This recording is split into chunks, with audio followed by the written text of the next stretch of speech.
হরে কৃষ্ণ। সকলকে আবারও কৃষ্ণ প্রীতি শুভেচ্ছা জানিয়ে আমাদের ধারাবাহিক শ্রীমদ্ ভাগবত গীতার ক্লাসে আপনাদেরকে স্বাগতম জানাচ্ছি। আজ আমরা শ্রীমদ্ ভাগবত গীতার অন্তর্গত নবম অধ্যায়ের 16 নম্বর শ্লোক নিয়ে আলোচনা করব। শ্লোকটি অত্যন্ত গুরুত্বপূর্ণ, অত্যন্ত মনোযোগ দিয়ে আপনারা শ্রবণ করবেন, কারণ এই শ্লোকটি পূর্ববর্তী যে শ্লোক ছিল, অর্থাৎ 15 নম্বর শ্লোকে পরমেশ্বর ভগবান যে বিশ্বরূপের কথা তিনি বলেছেন, অর্থাৎ অনেকে বিশ্বরূপ রূপে ভগবান উপাসনা করে, সেই বিশ্বরূপে কিভাবে পরমেশ্বর ভগবানের উপাসনা করা যেতে পারে সেই বিষয়টি এর পরবর্তী যে 4টা শ্লোক, অর্থাৎ 16, 17, 18, 19, এই 4টা শ্লোকে পরমেশ্বর ভগবান তিনি বিশ্বরূপের পূর্ণ বর্ণনা দিচ্ছেন। এই রূপে পরমেশ্বর ভগবান পূজিত হন। তো অত্যন্ত মনোযোগ দিয়ে শ্রবণ না করলে, কারণ কঠিন, খুব জটিল তত্ত্ব, এমনিতে নাম হচ্ছে আপনার রাজগুজ্জযোগ, অর্থাৎ গোপন বিষয় আপনাদেরকে জানাচ্ছে, তাই খুব সিনসিয়ারলি খুব সচেতনভাবে আমাদেরকে শ্রবণ করার চেষ্টা করতে হবে। তো চলুন শুরু করি। শুরুতে ছোট্ট একটা অনুরোধ, যারা চ্যানেলে প্রথমে এসেছেন অবশ্যই চ্যানেলটি সাবস্ক্রাইব করবেন, ভালো লাগলে ভিডিওটি লাইক শেয়ার অবশ্যই করবেন। তো চলুন শুরু করি। नमो ओम विष्णुपादाय कृष्णप्रेष्ठाय भूतले श्रीमती भक्तिवेदांत स्वामिनीति नामिने नमस्ते सरस्वती देवी गौरवाणी प्रचारिणे निर्विशेष शून्यवादी पाश्चात्य देशतारिणे वाञ्छाकल्पतरुर्भश्च कृपा सिन्धुभ्यः च पतितानां पावनेभ्यो वैष्णवेभ्यो नमो नमः। जय अनंत कोटि वैष्णव वृंद की जय, शिला प्रभुपाद की जय, निताय गौर शीतनाथ वृत्ति परमानंदे हरि बोल। हरे कृष्णा। ओम नमो भगवते वासुदेवाय। ओम नमो भगवते वासुदेवाय। ओम नमो भगवते वासुदेवाय। श्रीमद् भगवद गीता नवम अध्याय राजगुज्जयोग श्लोक नंबर 16। अहम क्रतुर अहम यज्ञ श्रद्धा अहम अहम औषधाम मंत्र अहम एव अहम अज्वाम अहम अग्निर अहम होताम। अहम क्रतुर अहम यज्ञ श्रद्धा अहम अहम औषधाम मंत्र अहम एव अहम अज्वाम अहम अग्निर अहम होताम। हरे कृष्ण। तो এখন আমরা এই সংস্কৃত শ্লোকের শিলা প্রভুপাদ কর্তৃক যে বাংলা ভাষানুবাদ দেওয়া হয়েছে সেই ভাষানুবাদ আমরা শ্রবণ করব। অনুবাদ: আমি অগ্নিষ্টম আদি শ্রৌতযজ্ঞ, আমি বৈশ্যদেব আদি স্মার্তযজ্ঞ, আমি পিতৃপুরুষদের উদ্দেশ্যে শ্রাদ্ধাদি কর্ম, আমি রোগ নিবারক ভেষজ, আমি মন্ত্র, আমি হোমের ঘৃত, আমি অগ্নি, আমি হোম ক্রিয়া। আমি আরেকবার এই অনুবাদটি পড়ছি, আপনারা সাবধানতার সহিত শ্রবণ করুন। আমি হোম, আমি অগ্নিষ্টম আদি শ্রৌতযজ্ঞ, আমি বৈশ্যদেব আদি স্মার্তযজ্ঞ, আমি পিতৃপুরুষদের উদ্দেশ্যে শ্রাদ্ধাদি কর্ম, আমি রোগ নিবারক ভেষজ, আমি মন্ত্র, আমি হোমের ঘৃত, আমি অগ্নি, আমি হোম ক্রিয়া। হরে কৃষ্ণ। জয় শিলা প্রভুপাদ কি জয়। তো এখন আমরা শিলা প্রভুপাদ কর্তৃক এই সংস্কৃত শ্লোকের উপরে যে তাৎপর্য দেওয়া হয়েছে সেই তাৎপর্যের আলোকে আমরা এই শ্লোকটি বোঝার চেষ্টা করব, হৃদয়ঙ্গম করার চেষ্টা করব, সাথে সাথে একটি শিক্ষাও আমরা গ্রহণ করব। যে সকল ব্যক্তি আমাদের সমাজে আছেন যারা সবসময় বলে থাকেন যে পরমেশ্বর ভগবান সর্বত্র আছে, সর্বত্র বিরাজমান, প্রত্যেক কণায় কণায় পরমেশ্বর ভগবান রয়েছে, ভগবানকে শুধুমাত্র যে মন্দিরে যে শ্রীকৃষ্ণের সামনেই মাথা ঠুকতে হবে এমন তো নয়। সব কথাই সত্য, কিন্তু পরমেশ্বর ভগবানের যে বিশ্বরূপ, সেই বিশ্বরূপ অবধি যেতে গেলে আপনাকে যতটা পরিশ্রম করতে হবে, বিশ্বরূপ অবধি যেতে গেলে আপনার চেতনার যে রূপ পরিবর্তন করতে হবে, সেই রূপ পরিবর্তন করাটা অত্যন্ত গুরুত্বপূর্ণ। কতটা পরিবর্তন করতে হবে সেই বিষয় সম্পর্কে ভগবান বলছেন যে বিশ্বরূপ রূপে যখন তুমি আমাকে দেখছো তো বলছে অহম ক্রতু, আমি হচ্ছে অগ্নিষ্টম যজ্ঞ, অহম যজ্ঞ, আমি শ্রৌত যজ্ঞ, যত কিছু যজ্ঞ হচ্ছে যজ্ঞকে যজ্ঞ বাই বিষ্ণু, বিষ্ণুর নিমিত্তে যত যজ্ঞ কর্মকাণ্ড হচ্ছে তা আপনার যজ্ঞ, হোম যজ্ঞ বিষ্ণু, সাক্ষাৎ পরমেশ্বর ভগবান কৃষ্ণ, যে যজ্ঞ করা হচ্ছে সেগুলি সব পরমেশ্বর ভগবান শ্রীকৃষ্ণ।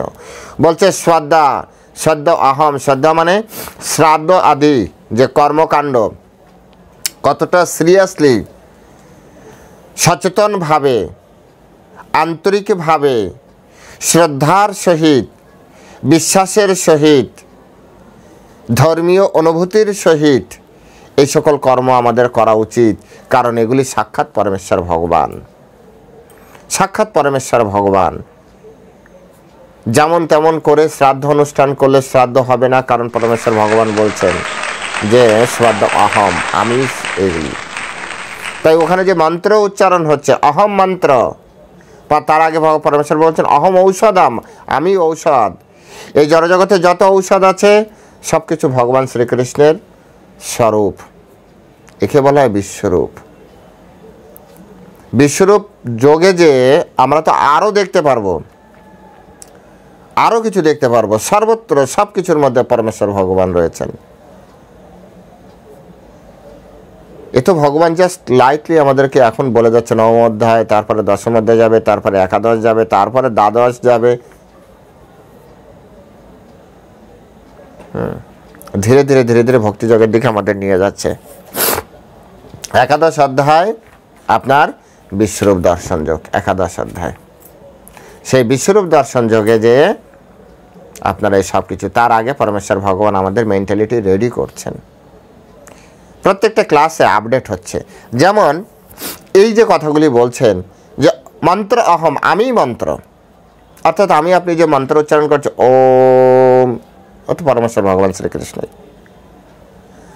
ওম নমো ভগবতে বাসুদেবায়, পরমেশ্বর ভগবান শ্রীকৃষ্ণ।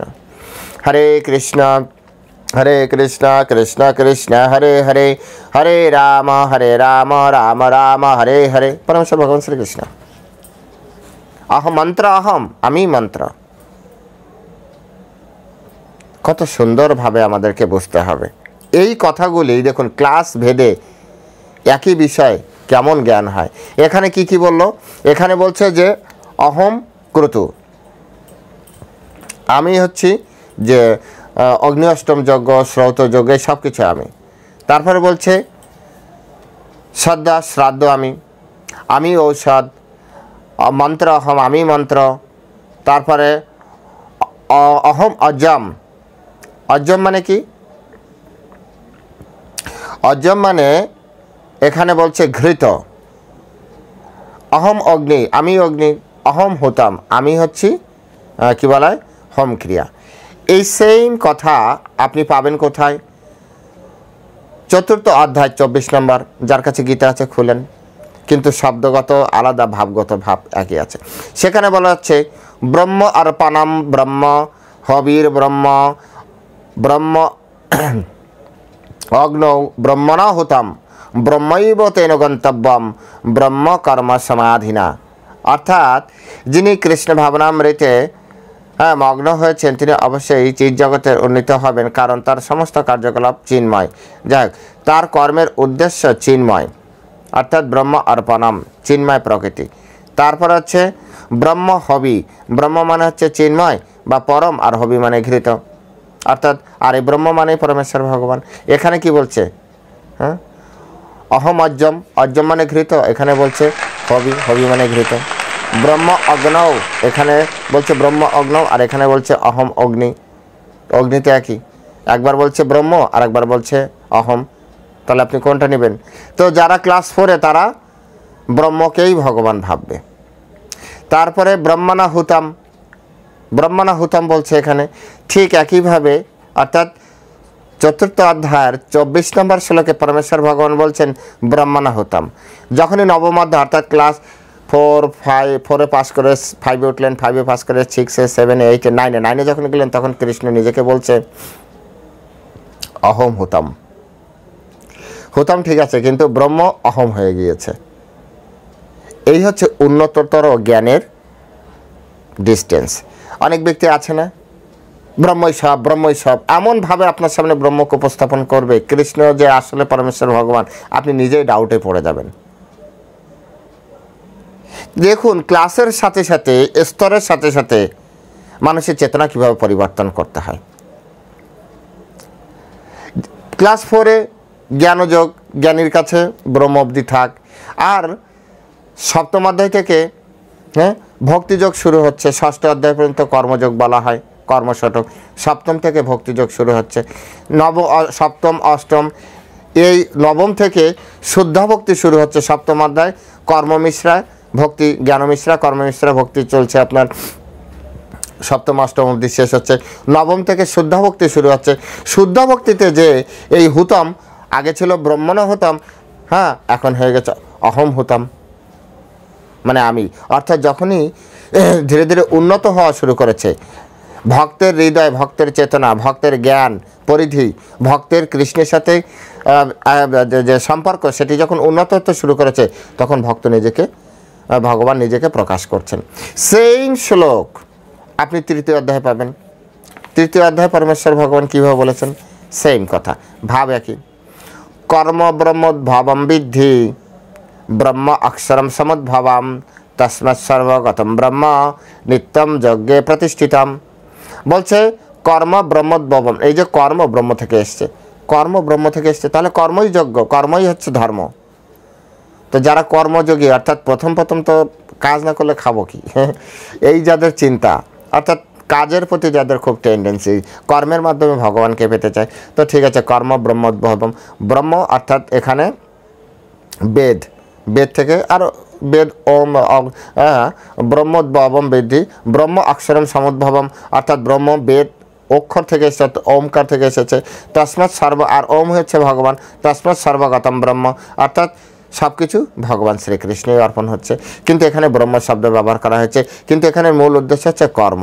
কর্ম ক্লাস 3 পাস করার সাথে সাথে সেই ব্যক্তি চলে যাচ্ছে কি, যজ্ঞকাণ্ডে চলে যাচ্ছে। তখন তার কাছে ব্রহ্ম ভগবান ব্রহ্মরূপে আসছেন। আবার যখন নবম অধ্যায়ে আসছে, এই কথাগুলি পরমেশ্বর ভগবান ব্রহ্মের জায়গায় অহম লাগিয়ে দিয়েছেন। এসব কিছু হচ্ছে স্তর। পরমেশ্বর ভগবান শ্রীকৃষ্ণের এই জগৎ সব কিছু পরমেশ্বর ভগবান শ্রীকৃষ্ণের। কিন্তু যতক্ষণ পর্যন্ত না, এখানে অনেকেই আছেন যারা রেগুলার গীতা শুনছেন, তাদের কাছে এগুলি বুঝতে সুবিধা। কিন্তু যে কিছু লোক আছে না, হঠাৎ করে আসে আর একটা করে কমেন্টস করে, নিজেরও কষ্ট লাগে, দেখ যে লেভেলে আছে। তো পুরো গীতা দেখুন, আপনি 1 পাস না করে 2-তে কীভাবে যেতে পারেন, 2 পাস না করে কীভাবে 3-তে যেতে পারেন, 3 পাস না করে কীভাবে 4-এ যেতে পারেন। এভাবে গ্রাজুয়ালি যদি আপনি একটার পর একটা আপনি প্রত্যেকটা অধ্যায়, প্রত্যেকটা শ্লোক যদি আপনি শেষ না করেন, তাহলে আপনি কিভাবে বুঝতে পারেন। আপনি 5 দিন অঙ্কের ক্লাসে গেলেন না, ষষ্ঠ দিন যে একটা অঙ্ক হয়তো টিচার বোঝাচ্ছে, আপনি কি বুঝবেন? কারণ 5 দিন আগে তো তার প্রিন্সিপাল বুঝিয়ে দিয়েছে। তো উইদাউট প্রিন্সিপাল আপনি অঙ্ক বুঝতে পারবেন, আপনি দেখতে পারবেন, ভালো লাগবে, কিন্তু বাড়িতে এসে আপনি মেলাতে পারবেন না। টিচার যখন করাবে তখন মনে হবে হ্যাঁ এটা তো খুব সহজ, কোনো ব্যাপারই না। বাড়িতে আসলেই তখন আপনি প্রিন্সিপাল কীভাবে কাজ করছে, এই অঙ্কের উপর প্রিন্সিপাল কীভাবে কাজ করছে আপনি শেখেননি। সুতরাং বাড়িতে আস্তে আস্তে আর ভুলে যাবেন। আপনি মাঠে বন্ধুদের চক্করে পড়ে যা শিখেছে ওখানেই চলে যাবে। কিন্তু যে প্রিন্সিপাল শিখেছে না, সে বাড়িতে এসে প্রিন্সিপাল অনুযায়ী আবার করতে পারবে।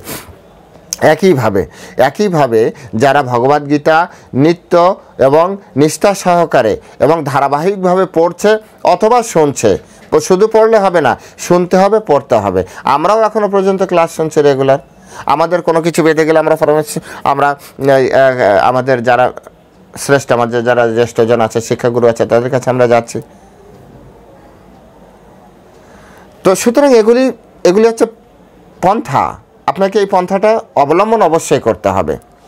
এখানে পরমেশ্বর ভগবান বিশ্বত মুখম শব্দটি 4টা শ্লোকে, এই যারা বিশ্বরূপের ধ্যান করতে চায় না, সব জায়গায় পরমেশ্বর ভগবান আছে। তো সব জায়গায় পরমেশ্বর ভগবান আছে, ভগবান বলছেন আমি যোগ্য, তোমার ঘরের যে যজ্ঞ হচ্ছে, তুমি যে হোম যজ্ঞ করছো, আমি যোগ্য। তাহলে তুমি যদি মানো যে যোগ্য আমি, তাহলে সেইভাবে তুমি যজ্ঞ করো, ততটা শ্রদ্ধার সহিত, নিষ্ঠার সহিত তুমি যজ্ঞ করো। না, অতটা সময় আমার নেই। হ্যাঁ, শ্রাদ্ধাদিতে সুন্দরভাবে বসো। এখন তো শ্রাদ্ধ মানে কি বলবো, লোক দেখানো হয়ে গিয়েছে। শাস্ত্র মেনে কলিযুগে শ্রাদ্ধে মাছ মাংস দেওয়া আছে কিনা, আছে তো, নিষেধ করা আছে তো, বলা আছে শাস্ত্রে কি আপনি দিতে পারবেন কি পারবেন না। না, লোকের কথা শুনতে হবে, লোক তো আমাকে, গ্রামের লোক মানছে না, আত্মীয় স্বজন মানবে না। আত্মীয় স্বজন বড় হলো না শাস্ত্র বড় হলো, ধর্ম বড় হলো। সুতরাং আপনি ভগবানকে মানছেন না, আপনি বিশ্বরূপের কিভাবে উপাসনা করবেন?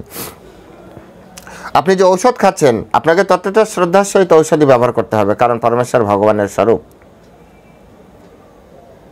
সব কিছুতে শ্রদ্ধা, সব কিছুতে শ্রদ্ধা রাখতে হবে। কতটা শ্রদ্ধা? যতটা আপনি ভগবানকে শ্রদ্ধা করতেন, যতটা ভগবানকে শ্রদ্ধা করতেন।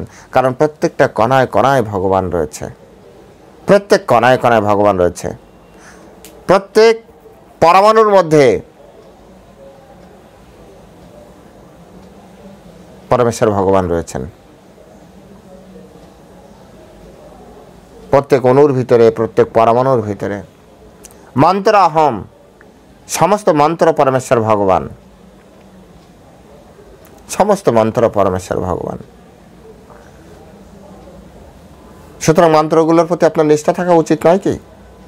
আপনি বিশ্বরূপে ধ্যান করছেন, তো বিশ্বরূপের ভিতরে মন্ত্র রয়েছে, তো মন্ত্র পরমেশ্বর ভগবান, তাহলে মন্ত্রটা সুন্দরভাবে শেখা উচিত নয় কি?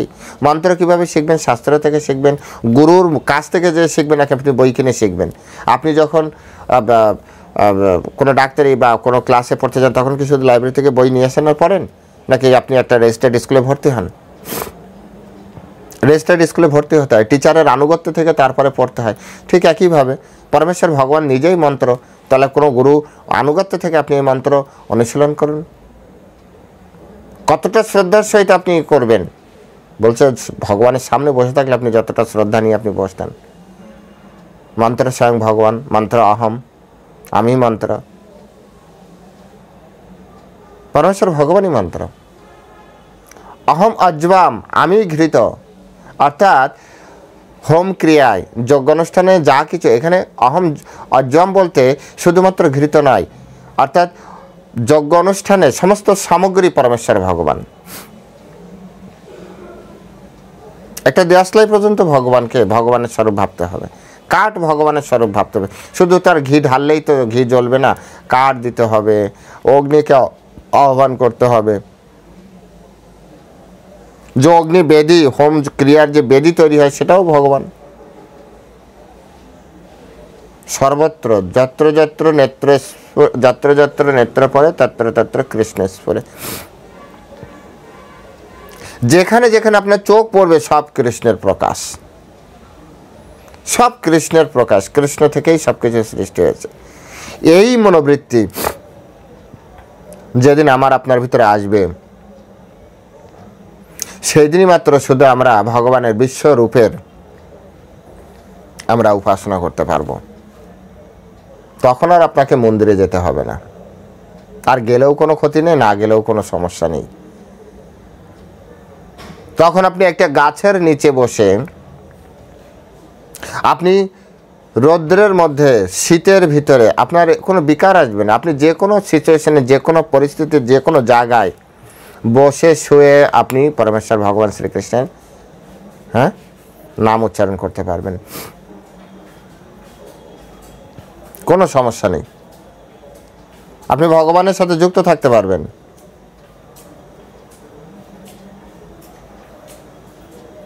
সেই এই স্তর অবধি যাওয়া কতটা গুরুত্বপূর্ণ, এই স্তর অবধি যাওয়া কতটা সময়ের দরকার, কতটা যোগ্যতার দরকার। ধরুন একজন ডাক্তার রোগ নির্ণয় করার জন্য সে কি করছে, ডায়াগনোসিস করছে, বিভিন্ন ধরনের ডায়াগনোসিস রিপোর্ট দেখে দেখে তারপর রোগটা নির্ণয় করছে। আরেকজন ডাক্তার সে রোগীকে ভালো করে অবজার্ভ করলো, তারপর বললো এর এখানে এই সমস্যা, সে ঔষধ দিয়ে দিল। দুটি ঔষধই এক হতে পারে, দুটি ঔষধই রোগের ভালোর জন্য হতে পারে, কিন্তু এই দুই ধরনের ডাক্তারের এক্সপিরিয়েন্স দু ধরনের। এই এক্সপিরিয়েন্সের উপরে ভিত্তি করে একজন শুধুমাত্র রোগীকে অবজার্ভ করেই তিনি ঔষধ প্রদান করতে পারেন, আরেকজন অনেক রিপোর্ট আদি দেখে বিচার বিশ্লেষণ করে ঔষধ প্রদান করতে পারেন। দুজনই ভালো ডাক্তার, দুজনের রোগে সারে, কিন্তু দুজনের স্তর আলাদা। একজন ওই প্রথম থেকে শুরু করেছিল, রিপোর্ট দেখে দেখে ঔষধ, রিপোর্ট দেখেছে, অবজার্ভ করেছে, রিপোর্ট দেখেছে, অবজার্ভ করেছে, কোন রিপোর্টের কী ধরনের পরিবর্তনের ফলে রোগীর অ্যাপারেন্স, যে রোগীর যে বাহ্যিক যে লক্ষণ, সেই লক্ষণে কী ধরনের পরিবর্তন আসে, এই যে খুব নিষ্ঠার সহিত দীর্ঘদিন ধরে তিনি এই বিষয়টা দেখে দেখে দেখে দেখে তিনি তার স্তর উন্নত করেছেন। এখনও তার রিসার্চ মানে সেই ডায়াগনোসিস রিপোর্ট লাগে না, সে রোগী দেখলেই বুঝতে পারে। এর জন্য কি দরকার? দীর্ঘ তপস্যার দরকার, অত্যন্ত নিষ্ঠার দরকার। ঠিক একইভাবে বিশ্বরূপের উপাসনা হয়তোবা করা সম্ভব, কিন্তু তার জন্য যে দীর্ঘ তপস্যা, সর্বত্র পরমেশ্বর ভগবানকে দর্শন,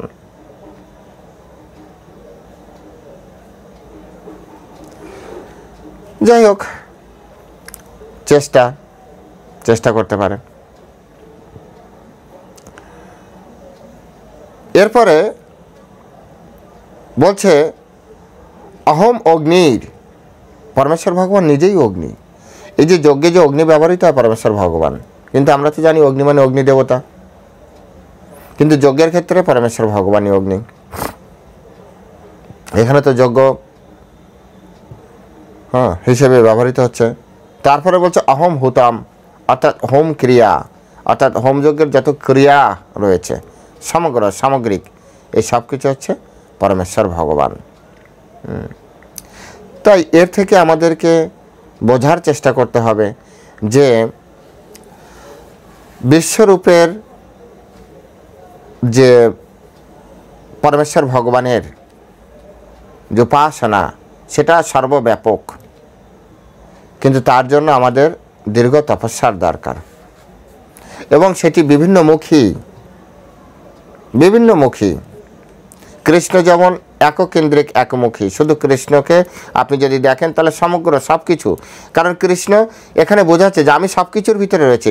আপনি যখন অগ্নির দিকে তাকাবেন, ও কৃষ্ণ অগ্নি। আপনি যখন ঘৃতের দিকে তাকাবেন, ও ঘৃত অগ্নি বা কৃষ্ণ। ও মন্ত্র কৃষ্ণই। এই যে বহুমুখী থেকে কৃষ্ণে, কিন্তু কৃষ্ণ বলছেন এই সব কিছু আমি। তাই শুধু যদি কেউ আমার তপস্যা করে সে মহাত্মা, তা নাহলে আপনি যখনই একটা পার্ট নেবেন তো আপনি সমগ্র পার্টের একটা পার্ট নিলেন, সমগ্র যে একটা চিত্র তার একটা অংশ আপনি ধরলেন। এটা হবে অন্ধের হাতি দর্শনের মতো। কেমন? কয়েকজন বন্ধুকে, মানে অন্ধ ব্যক্তি, তাদেরকে হাতি দর্শন করে এবং হাতি দর্শনের পরে তারা হাতিকে কেমন উপলব্ধি করেছে সেটি তাদের উপলব্ধি প্রকাশ করার কথা বলা হলো। তো প্রথম একজন গেল, সে যে হাতির লেজ ধরল, তো তার অভিব্যক্তি হাতি হচ্ছে দড়ির মতো। সত্য কথা, মিথ্যা তো কিছু নেই। একজন ব্যক্তি যে হাতির পা ধরতে পারল, সেই রকম ধরে হাতি হচ্ছে পিলারের মতো। সত্য কথা, মিথ্যার কিছু নেই। একজন ব্যক্তি হাতির পেটে যে হাত দিতে পারলো, একজন অন্ধ ব্যক্তি, সেই রকম হাতটা দিয়ে, আচ্ছা হাতি কেমন? বলছে হাতি হচ্ছে দেয়ালের মতো। এটাও সত্য কথা, কোনো মিথ্যা নেই। আরেকজন ব্যক্তিকে হাতি দেখতে পাঠানো হলে সেই অন্ধ ব্যক্তি যে খুঁজে হাতির কানে হাত দিল, সে ভালো করে হাতটা দিয়ে কানের ডিজাইনের সাথে বলল হাতি কুলার মতো। এটাও সত্য কথা, মিথ্যা কিছুই নেই। কিন্তু পূর্ণ সত্য হাতি এর একটা সমন্বয় রূপ এবং এর থেকে সুন্দর দর্শন। তারা যা বলেছে তার থেকে সুন্দর দর্শন, কিন্তু এই সমগ্র কিছুর একটা সমন্বয় রূপ। তাই ঠিক এখানে এই কারণে বলা হচ্ছে, এর আগের শ্লোকে যেভাবে ব্যাখ্যা করা হয়েছিল যে মহাত্মাদের থেকে কিছুটা ন্যূনতা দেখানো হয়েছে। কারণ এই যারা বিশ্বরূপের উপাসনা করে না, এরা এক তো সমগ্র বিষয়কে এক জায়গায় নিয়ে আসতে পারবে না, আর যদি পারেও তা পূর্ণ কৃষ্ণের রূপ পাবে না। এখানে আলাদা আলাদা পার্ট তারা দেখবে। কারণ হয় তারা যজ্ঞ দেখবে, না হয় মন্ত্র দেখবে, না হয় এইসব কিছু দেখবে। কিন্তু কৃষ্ণই এই সব কিছু, কৃষ্ণ থ্রু যদি দেখে তাহলে সব কিছু ঠিক আছে, কিন্তু এই সব কিছু থ্রু যদি কৃষ্ণকে দেখে, কৃষ্ণ রূপ চেঞ্জ হয়ে যায়। কৃষ্ণ রূপের থেকে আরও সুন্দর, কৃষ্ণ আরও সুন্দর, সেই জন্য কিছুটা ন্যূন দেখানো হয়েছে। সেজন্য শিলা প্রভুপাদ এখানে খুব সুন্দরভাবে বলছেন, বৈদিক কর্মকাণ্ডে প্রতিপাদিত বিবিধ যজ্ঞের সমষ্টি হচ্ছেন শ্রীকৃষ্ণ। এক কথায় বৈদিক যজ্ঞে, একটা যজ্ঞ করতে গেলে যা যা লাগে, সেখানে ব্রাহ্মণ লাগবে, সেখানে মন্ত্র লাগবে, যজ্ঞ বেদী লাগবে, কাষ্ঠ লাগবে, ঘৃত লাগবে, তারপরে মন্ত্র লাগবে, অগ্নি লাগবে, কলা গাছ লাগবে, তারপরে আরও অনেক কিছু লাগে, মাটির কলস লাগবে। এক কথায় যজ্ঞ অনুষ্ঠান করতে গেলে যা যা দরকার, এর যে সমষ্টিগত যে একটা রূপ, তা পরমেশ্বর ভগবান শ্রীকৃষ্ণ। এখন এইভাবে আপনি একটা যজ্ঞ, এই যে আমি বলছি, একটা যদি যজ্ঞ অনুষ্ঠান দেখেন তো ভালো, না হলে অন্তত সিনেমায় তো দেখেছেন, তার একটা রূপ আপনি চিন্তা করুন। এবার ওটা যজ্ঞ অনুষ্ঠান, আর এই যজ্ঞ অনুষ্ঠান পরমেশ্বর ভগবান বলছেন ওই যজ্ঞটাই হচ্ছে আমি, সামগ্রিক রূপ। এবার পরমেশ্বর ভগবান দেখুন চিত্র, এবার পরমেশ্বর ভগবানের চিত্র আপনি মনে মনে চিন্তা করুন। আমি যখন বলছি তখনই চিন্তা করুন যে পরমেশ্বর ভগবানের চিত্র কত সুন্দর, যেটা আমরা ছবিতে পেয়েছি বা বিভিন্ন ছবিতে আছে বা মন্দিরে আছে, শ্যামসুন্দর মুরলীধর, দিবস মুরলীধর। আচ্ছা, এবার চিন্তা করুন যজ্ঞও কৃষ্ণ, এবার যজ্ঞের বেদী, এবার দুটো চেহারা আলাদা না? কোনটা দেখতে সুন্দর? কৃষ্ণের চেহারা দেখতে সুন্দর। ওই হচ্ছে পার্থক্য। যারা বিশ্বরূপের উপাসনা করে তারাও কৃষ্ণের উপাসনা করছে, কিন্তু সুন্দর কৃষ্ণের এই যে সৌন্দর্য, স্নিগ্ধতা, এটার একটু কমতি থাকে, সেই কথাটাই এখানে বলা হচ্ছে। প্রকারান্তে শিলা প্রভুপাদ বলছে, প্রকারান্তে এটি জানা উচিত যে যে মানুষ কৃষ্ণ ভক্তিতে নিষ্ঠাবান, তিনি ইতিমধ্যে সমস্ত বৈদিক যজ্ঞের অনুষ্ঠান করেছেন। যে কৃষ্ণ ভাবনায় একবার যুক্ত হয়েছে, কৃষ্ণ ভক্তিতে নিষ্ঠা করেছে পরমেশ্বর ভগবানের, তো মনে করেন যে তার এই সমস্ত যজ্ঞ অনুষ্ঠান প্রতিদিন সুন্দরভাবে করা হয়ে যাচ্ছে।